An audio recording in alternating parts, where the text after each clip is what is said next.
is up, beautiful people? It's Wolfbrother Mythos Cushionada from the channel Frost and Fist, and welcome to Wolfbrother Wednesday.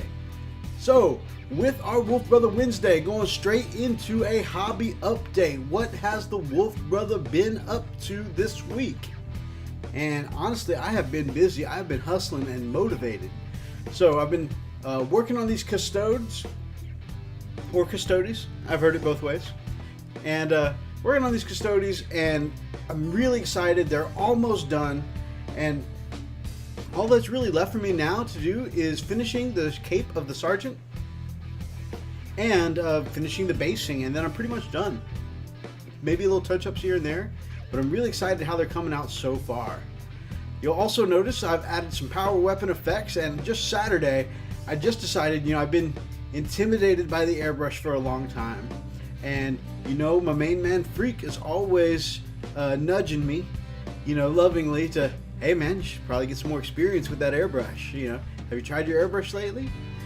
You should really learn to use your airbrush. So the Saturday I decided to do just that, and for these Custodes I really liked the look of the power weapon effect I saw on TableTop WarJames' Custodes, so I wanted to kind of emulate that as best as I could. So I went back and watched an old tutorial that TableTop WarJames did when he was in Without a Clue Wargaming, and I watched his tutorial, did my best to emulate it, and I honestly just sat there practicing for like an hour on Saturday. So I wanted to start with my models before doing it on any of my customers' models. So I went and got a bunch of my Wolfen that I'd recently primed up, or I went and got 3 of my Wolfen that I recently primed up, and then I made I tried it out with that on their Thunder Hammers, and then I had an axe on one of my cavalry. Last November I went and updated the power weapons on the 2 regular cavalry guys, and the pack leader, it's funny, he had just a brightly painted blue axe that absolutely looked like it was done by a newbie, and it honestly was. It was one of the first models I painted. Very, very early Mythos work.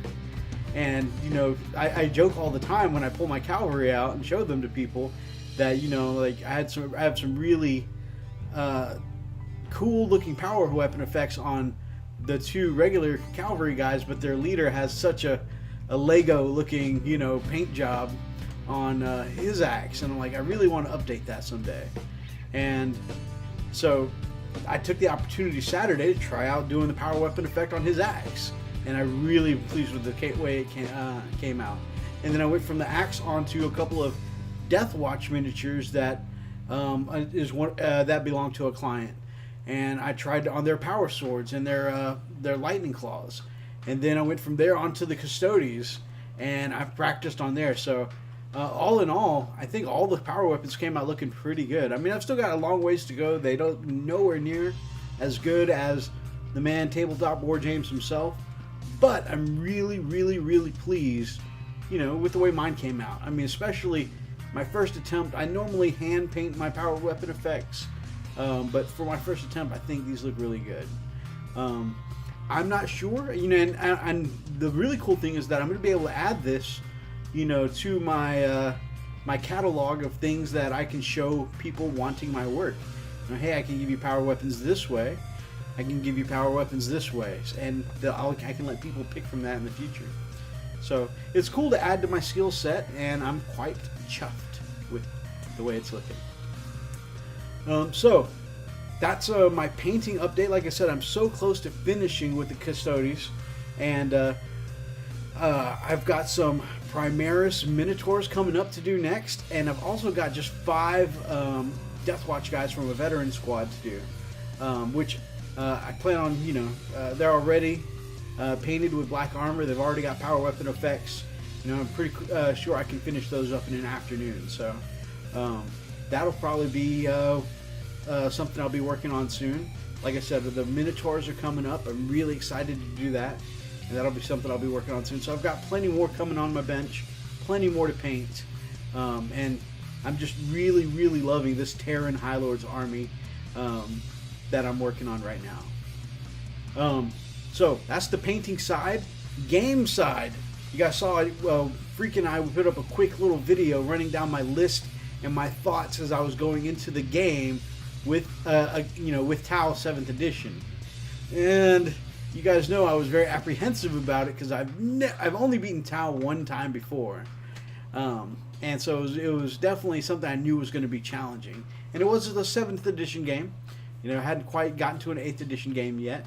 But like I said in last week's Wolfbrother Wednesday, that I have a gentleman around the store who wants to get in a couple more 7th Edition game with. He's invested a lot of money in 7th Edition and just wants to be able to get in a few more games before he says goodbye to 7th Edition. And, honestly, I have fun with 7th Edition, so I have absolutely no problem for me to play a 7th Edition game. Now, how did the game itself go? Well, first of all, let me just say, Steve is a really fun opponent, and he's very fair. He didn't bring a cheese list. He brought actually a pretty basic Tau list. He only brought one Riptide. He brought one commander in a crisis suit, but that was it. There was no storm surges. There were no other crisis suits. There were no broadsides. He was playing a pretty basic list. There were tanks. I'm not very good with knowing Tau units, but I want to say a hammerhead. Anyways, there was tanks. There were the little troop carriers and lots of troops, like 12-man squads of troops.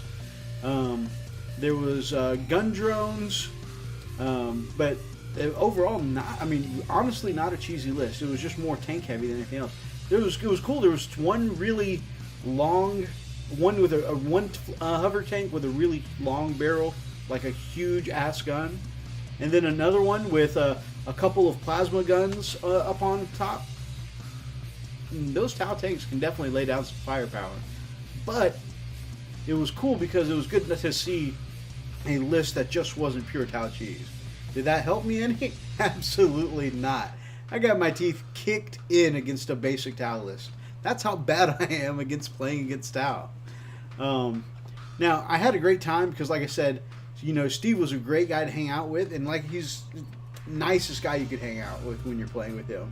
If something went wrong, I've never used the psychic power Jaws of the World Wolf before because I never draw it when I'm drawing for psychic powers. And at first, I tried to banish his Riptide, of course, and I actually rolled, perfectly for that. I rolled double sixes, but the power went off. I got to banish it. The Riptide missed the initiative chest. And then I looked down at the rule again, and it said that anything, monstrous creatures wouldn't be affected. And he insisted that, I just go ahead and elect another target.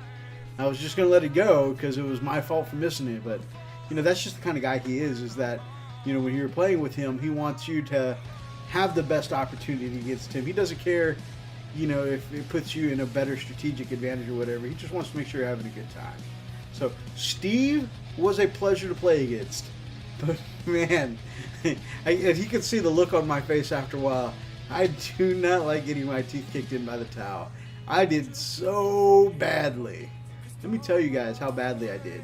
First off, when you can look at it in points, Steve beat me 5-0.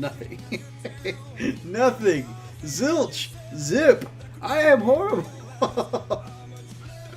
Okay, well, let's look at it another way. Let's look at kills, okay? Space Wolves are all about kills. What kind of killing match did I have? Y'all, I killed 2 shield drones the entire match. That's all I did. Sure, I took a couple points off a couple tanks. Sure, I took a couple points off the Riptide. But what did I actually kill? 2 shield drones, guys. That was it. Oh, I did horrible. And it wasn't just that I was having one of those nights where I just rolled terribly. I didn't roll great, but I was making, for a while, I withstood 3 turns of firepower and I was pretty much tabled, guys. I got down to the Land Raider, I think the Dreadnought was gone. The Dreadnought may or may not have been dead, and that was, and my Land Speeder, that was it. And then I had another full team in reserves that never made it to the table. So let me tell you guys where it all started to go wrong. First turn actually wasn't that bad because I positioned myself strategically to not get line of sight, and some of the stuff was off the table anyways because of the drop pod, because I was using Brand Red Maw's outflank ability. So I had a full squad of 10 Grey Hunters outflanking with Brand Red Maw's special ability, and I had Brand with him, so Brand was outflanking.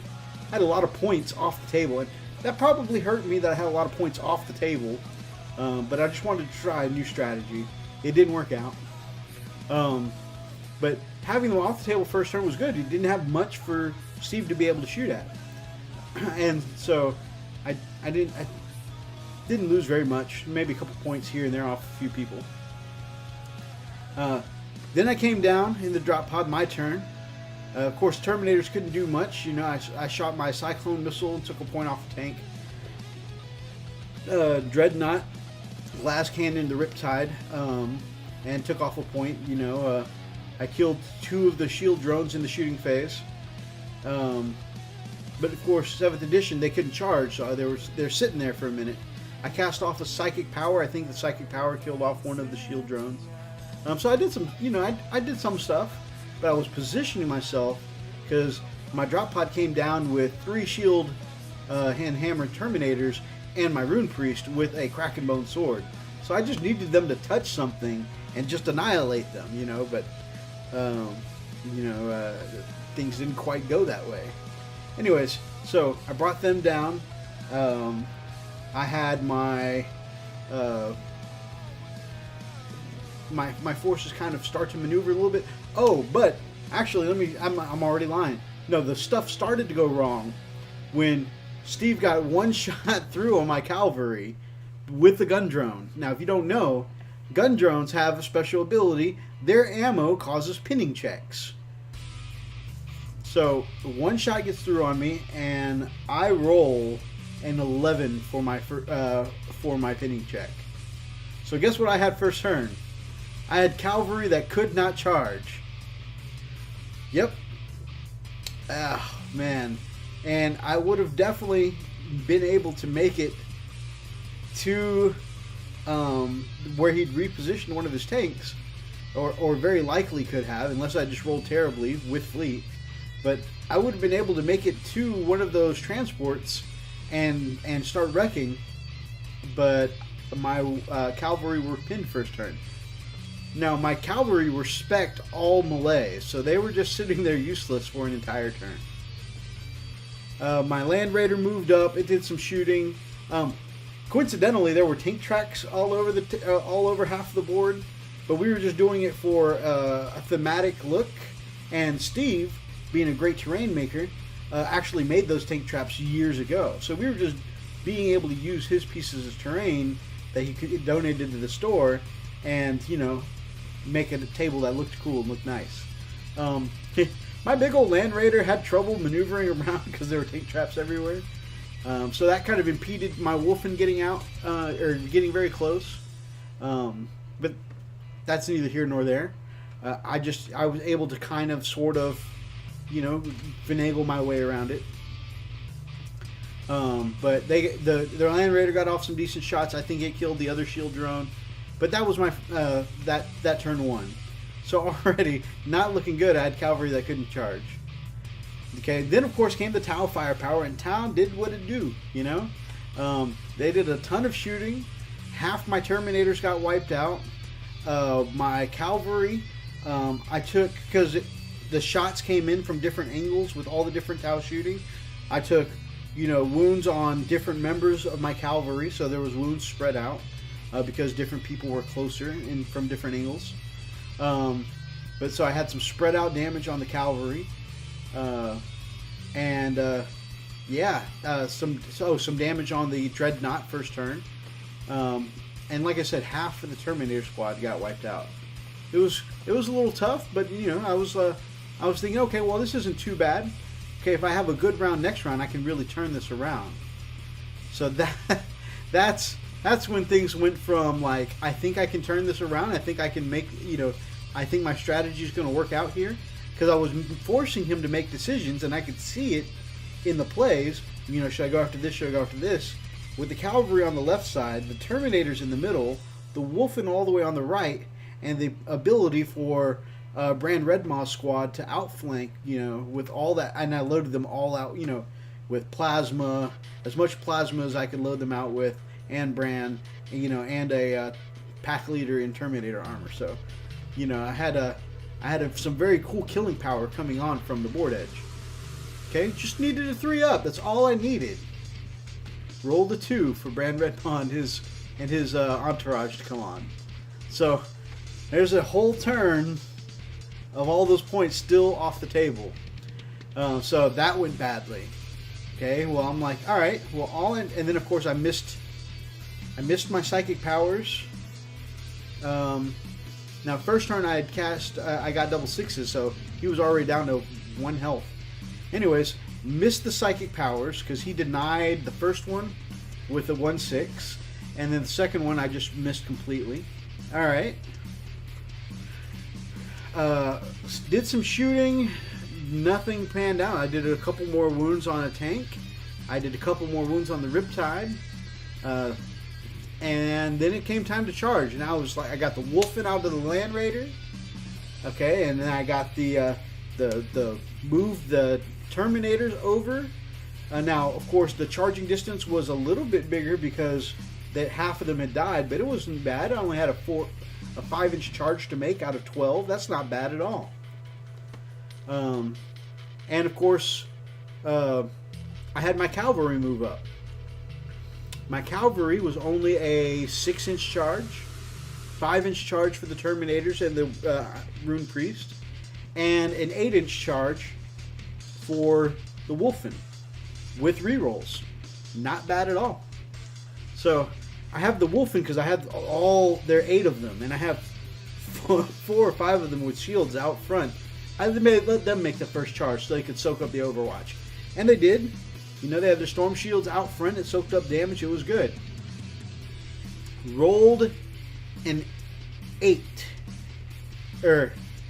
Rolled a 7 to make an 8-inch charge. Okay. One of those was a 6. I just needed to roll anything other than a 1 on that second dice. And so I used my Bounding Lope to re-roll that. Got another 1. Like, I was astounded. I needed anything but a 1 to make that charge. Double 1. I rolled 7, 2 rolls in a row, and missed that charge. And I was like, oh, those Wolfen are super killy. I could have taken out that Riptide and stopped a ton of damage. Oh, I was sick over it. I was like, okay, well, at least if I get these last 2 Terminators and this Rune Priest in there, then I can take it out. I won't be able to multi-charge, but that's fine. I'll just go ahead and take out this Riptide. So for that, I needed only a 5-inch charge. My Terminators rolled a 3 to charge. So I already knew for missing both of those charges, I was right there in the heart of the Tau firepower. I knew they were going to pay. Okay, well, at least if I give this other flank something to worry about, it may not be so bad. I just need to roll a 6 or 7-inch charge with my cavalry. Steve rolls an amazing Overwatch with like 7 hits. Or, I don't know, I may be exaggerating, but it was a lot of hits. And I missed 2 Storm Shield saves, but because the damage was spread out from the different angles in that first turn, 2 of my cavalry guys die in Overwatch. And 1 had already been killed in my opponent's turn. So that only left the guy in the very back, which my 6 or 7-inch charge turned into a 13-inch charge. It was impossible. So that charge just died in the Overwatch, pretty much.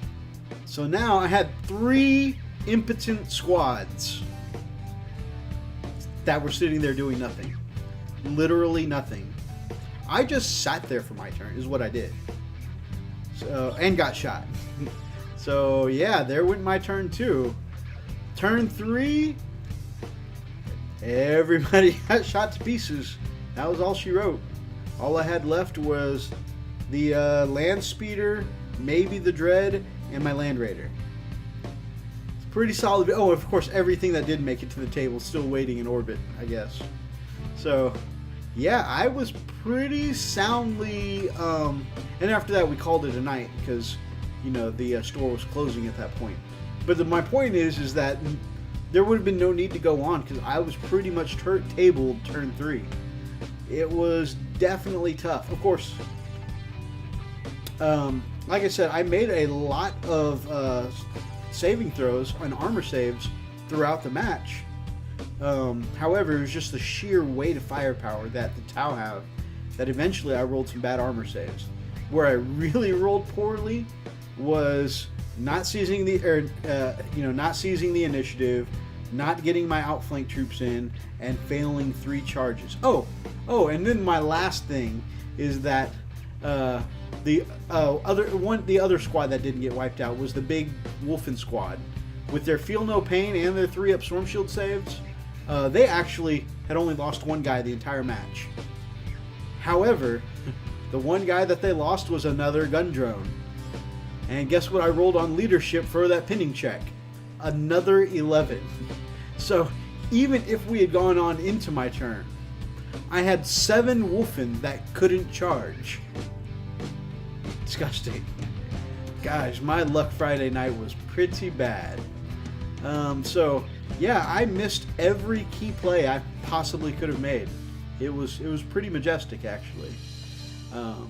So that's how my match went Friday night. I appreciate everyone that wished me luck Friday night after looking at my list, but definitely it went pretty badly. But because Steve was such a great guy to hang out with, you know, I still had a great time. It may not have looked like that on my face during the middle of Tau shooting phase, but I did have a great time hanging out with Steve. And Steve has a massive collection. I think he said he's got every book ever printed in 7th edition, and he's got most of them in collector's editions too, which he very, very cool of him. He brought his Curse of the Wolfen collector's edition. We got to play using his special Curse of the Wolfen collector's edition metal objective markers. You know, he let me use his Space Wolves psychic powers, objective cards. He let me take a look at all the fancy artwork that comes in the Space Wolf Collector's Edition stuff. It was really cool. It even comes with a fold-out poster for Curse of the Wolfen. I mean, really neat stuff. And, I mean, he brought up all that extra fancy stuff just because he knows I'm interested in Space Wolves. You know, so very cool guy. And regardless of how badly my game went and my ability to roll dice is, I had an amazing time hanging out with him. Last thing in my hobby update is that I do have my first 8th edition game scheduled. So I had planned to play a game this coming Friday with Brother Zai from the channel. However, Freak's work schedule changed, and it turns out we're getting an unexpected day to be able to hang out and film this coming Friday. So what we're doing is Freak and I are going to get in a Frosted Fist game for the channel on Friday night, and it'll be our both of our first 8th edition games. Which Brother Zai was very cool about, you know, saying that he'd have no problem getting another opponent. And yeah, so both of us are excited, and, you know, we're doing some cool things. Really looking forward to that match. And, you know, hopefully we'll get a little battle report out of it and show you guys how we're looking in 8th edition. It's not going to be a very big game. We're doing 750 right now because at the beginning of the next month, around the 7th, I think, our local gaming store is doing an 8th edition escalation league to help everybody get used to the game. The starting tier is going to be 750, so we're just getting in a little practice before that gets here. Alright, so that I've talked way too long about my hobby update. So now what I want to do is go into the Q&A portion of the show. And I'm going to start with my awesome brother Pete over at Mini Warzone. And Pete says, before you got into this hobby, what was your geeky pleasure? And video games, definitely, but I think the one that most directly reflects to this hobby is card games, Magic the Gathering and Yu-Gi-Oh. Because, in fact, that's how I got into this hobby is, you know, we used to have card nights every Friday, and sometimes we would spend that out at our local game store, and we were having a giant Magic game one night, and I went from the Magic, you know, after losing at the Magic game, I went over and was checking out the wargaming stuff, and eventually that blossomed into this hobby. And now I do wargaming every Friday night instead of playing card games. So that kind of is directly, you know, went from one hobby to the other. Don't get me wrong, I still love the Magic the Gathering. I still love Yu-Gi-Oh! In fact, I've been telling my friends lately that, you know, they need to dig out their old decks because I've been craving a Yu-Gi-Oh! Game. But that's what I was into. Oh, also, much like your daughter, I have a love for things anime and cosplay. I've cosplayed a couple of times, but never really got super crafty into the making of my own costume. But it's funny, learning some of the things I've done for wargaming, I think some of those skills could apply over into making props for cosplay. So I might look into getting back into that at some point. Thank you for your awesome question, Pete. Next, we have Joe over at Green Stuff Games. And Joe says, if you had the choice, what troop choice would you be? And what I would pick is definitely a Blood Claw. You know, someone in touch with their feral side, someone feeling the beast, you know, the wolf spirit within me, and very connected to that beast inside of me, and just letting it loose in battle, you know, letting my feral side come out, you know, giving into the bloodlust and just sinking my claws and fangs into the enemy whenever it's time for battle. Definitely got to be a Blood Claw. I think, you know, especially the way I read the Ragnar books and the way they describe, you know, having the wolf's abilities, you know, sense of smell, sense of hearing, you know, the way that they can, I don't know, read each other's moves, almost like, you know, their enhanced senses give them almost a psychic level link, you know, because they can tell when someone's ready to attack. They can tell when their Wolfbrothers are tense. You know, they can sense attacks coming. I mean, it's just, they seem like a very ultimate form of super soldier. They remind me a lot of like a more berserker Wolverine. So definitely down with being Wolverine. I would be a Blood Claw. Awesome question, Joe. Basic Miniature Painting says, great video, Wolfbrother. I start on my Wolfguard squad Friday as my upgraded pack has arrived. So not a question, but definitely go check out my friend over at Basic Miniature Painting, and you know, this awesome stuff that he's going to be working on for his Wolfguard. He just recently hit 100 subs, and I'd definitely like to you to go over, check him out, and if you like what you see, toss him a sub as well. Brother's Eye, friend of the show over here at Frost and Fizz, says, when playing RPGs, role-playing games and video games, which player are you? Are you the completionist? No side stories remain uncleared? The opportunist? You complete side missions when they are conveniently placed? Or, number 3, the speedrunner. The speedrunner. You have to beat the main story. You can always do those side missions later. Great question, and I fall under the completionist. You know, in fact, I am the kind of guy that I must clear out all areas of the map. I must clear out all quests possible because I cannot stand to have unfinished quests in my queue log. And sometimes, you know, even down to my own detriment, like you're almost done with an area, you really want nothing more but to move on with the story, but then you turn in that last quest and like 50 more quests blossom up in that area. I'm the guy who, even though there's something else I want to do, will just go, alright, let me go finish all these side quests again. That area must be cleared before I move on, or it will drive me crazy. So, that's got to be me. I'm the completionist. In fact, I've started Skyrim no fewer than 5 times, and still I've never made it past the first big story quest, when you go see the Greybeards and they tell you about your amazing destiny.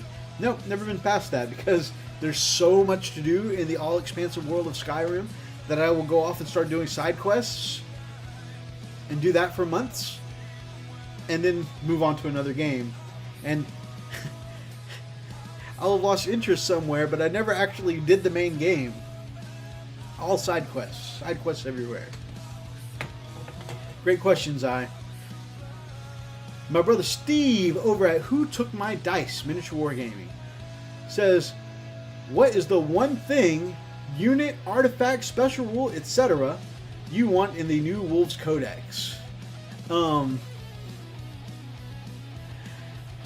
would definitely like to see fleet come back. I feel like cavalry are supposed to have fleet. I feel some kind of way about not having it. In fact, you know what?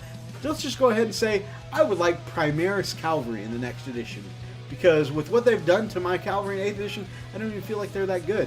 I'm still going to keep playing them when I get to higher point values, simply because I love my wolves. But yeah, and even if, and I'm not saying that they are, even if my wolves were to become rubbish one day, I'd still keep playing them just because I love my wolves thematically. However, I am aware that I could definitely use some performance enhancement in the cavalry category right now. So yeah, I would like some Primaris cavalry. Warforge says, great video. It's hot in England at the moment. What is your ideal temperature? I'm going to be honest with you. I honestly love the crisp, cold air just below freezing. When it's like the right temperature to snow, that's where I like my temperature. So give me the 40s or 50s, okay?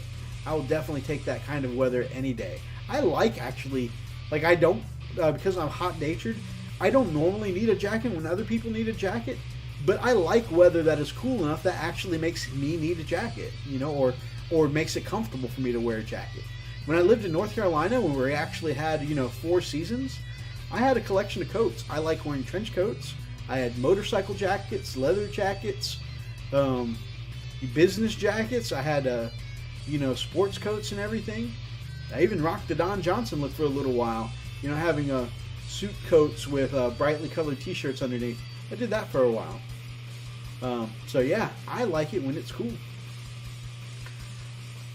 My man Freakalicioso over the channel Frost and Feasts says, I know you're an incredible dreamer, so here it goes. What was the craziest dream you've ever had that you can remember, and describe why it was so wild?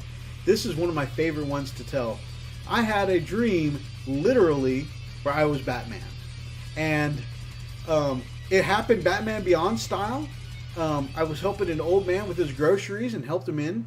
And then I had the opportunity to help this old man with more and more stuff because he needed an aid. And he started paying me well enough that I left my other job and began helping him full time. And eventually he revealed to me that he was Batman. And it was one of those dreams where time passes by in your dream. And I felt like I knew him for a long time. I worked out and trained under him for a long time, and eventually he gave me the suit, and I was Batman. And if that's not cool enough, I had an incident, and this was back when I lived at home with my parents, or with my brother Darklight and our mother, and I had an incident where somebody broke into the house and hurt my mother and my brother in leaving me a message. And basically it was in my interest to leave town. So I went off, soul searching for a while and gave up being Batman. But I always kept the outfit in my suitcase with my other clothes. And I went and did my thing. And like I said, it was one of those weird dreams where time passes. I went and did other stuff for a while and came back what felt like an eternity later. And I came back at nighttime and there was a crime happening, a break-in at some warehouse. Very Batman-esque, right? And I went to the rooftop to stop them, and they ended up getting away because as I was about to crash through the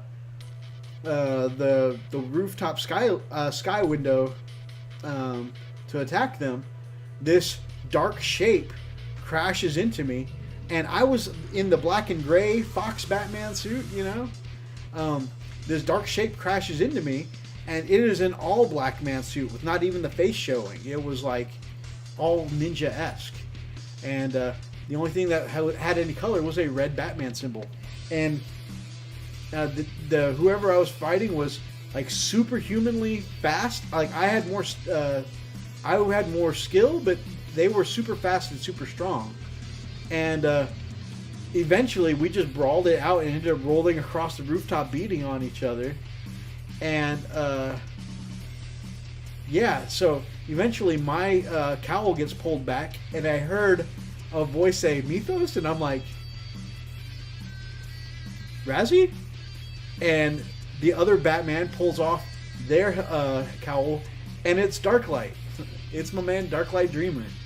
And he was Batman Beyond, and I was Batman. How cool is that? And both of us were just so beaten up and bloodied. And he took me back to his base, and apparently the old man had passed on, but gave my brother a new suit to take up the mantle. And yeah, that was cool. We were Batman and Batman, and then he told me that I had to give up the armor because there couldn't be two Batmen. There couldn't be two Batmen. And so he pulls, which I didn't even notice. It was like out of nowhere. There was all of a sudden a blanket hanging up that he pulls off the blanket. And it showed a suit for a black and blue suit, like a futuristic Nightwing looking suit. And he says, "I need you to be..." And then I woke up. And I really wanted to put on that Nightwing suit. It was one of those dreams where I kept trying to go back to sleep to finish that dream, and it never happened. But just knowing that I was Batman and Darklight was Batman was the most exciting dream I've ever had. Now, I have action movie dreams all the time, pretty frequently. Not as frequently now as I used to, but I still get them. And so I have had a lot of cool dreams, but that one's absolutely my favorite. Great question, Freak.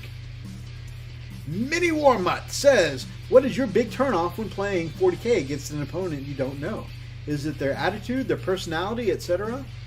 First turnoff is if I'm playing someone I don't know, and I look at their side of the table when they're setting up, and it turns out they're playing the Tau. I jest, kind of.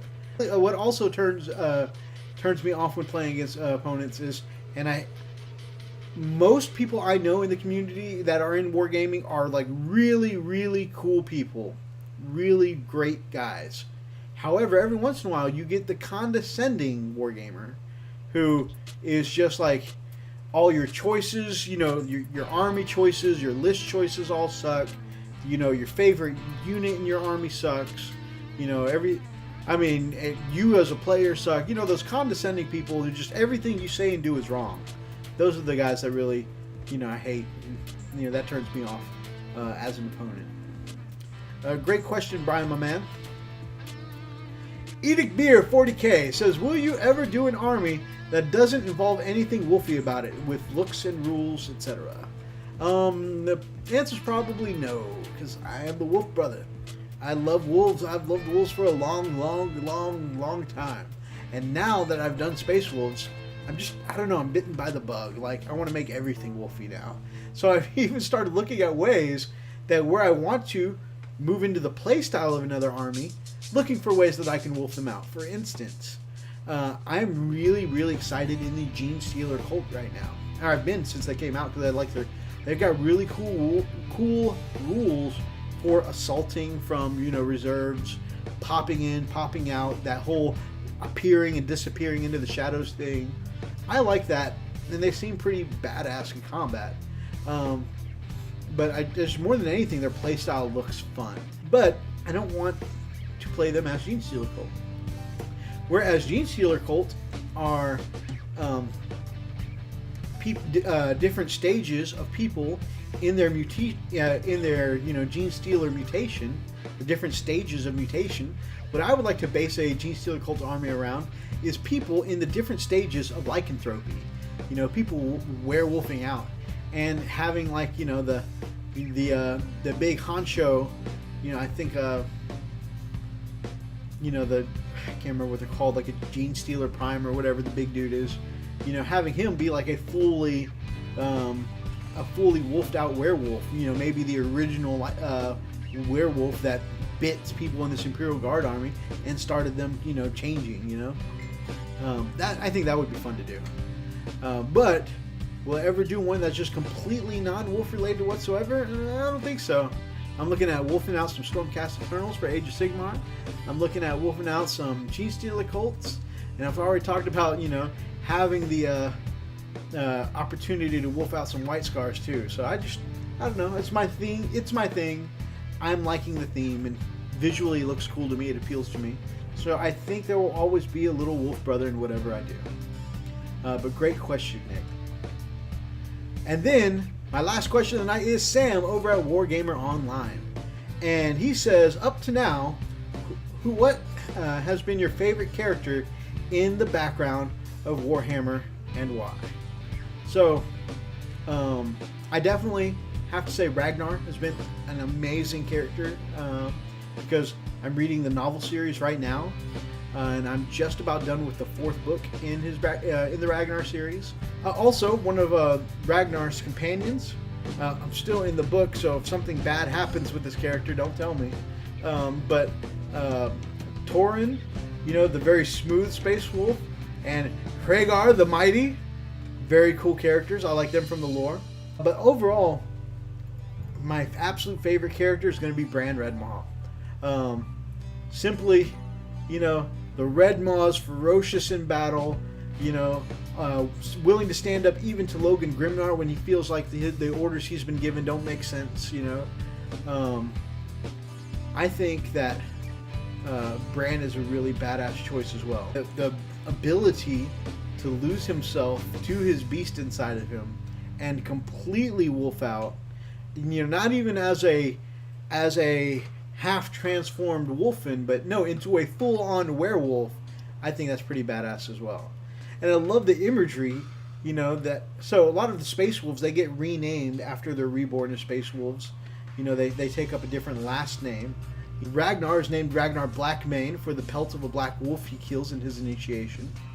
And just the same way, Bran Redmaw is named for his when he loses himself in battle, you know, and he wolfs out. He can frequently be found after the battle with just his maw dripping with the blood of his victims. You know, if you think about it, you know, when he was in werewolf form, he was probably eating on some baddies. I'm just saying. There's probably people bits in his teeth. So, yeah, I think that's really cool. In fact, it even goes so far as to the imagery for the chapter icon. You know, his chapter icon is represented by a wolf face down, you know, that is just you know, with blood all over the muzzle. So, I don't know. I think that's super cool. He's absolutely savage. That's my favorite character. Yeah, so that is my last question, and so I'm going to end this with my question of the week. My question is, if you could have any one person in the world on your show for an episode, who would you have? Myself, I think it'd be really cool if I could have Vin Diesel on the show. Get a game in with him, have an interview, and he is rumored to be a Warhammer player, and he's done D&D stuff. I think it would be, you know, he would just be a really cool guy to get in a game with and sit and chat with about his thoughts on Warhammer. You know, find out what army he likes to play, who his favorite Primarch is, you know, what's his favorite elite choice, you know, that kind of stuff. I don't know, I think he'd be a cool dude to hang and chat with, you know, and nerd out with a little bit. Alright guys, so drop me some comments down below letting me know who you would like to have on your show if you had the opportunity. I'd be really interested on what you guys think. And if you liked today's episode, then grab up an axe and smash that like button in the name of the Emperor. And of course, if you are not yet subscribed to the channel, then Freakalicioso and I would love to have you as part of the pack here on the Frost and Fist. Until next time, guys, stay frosty.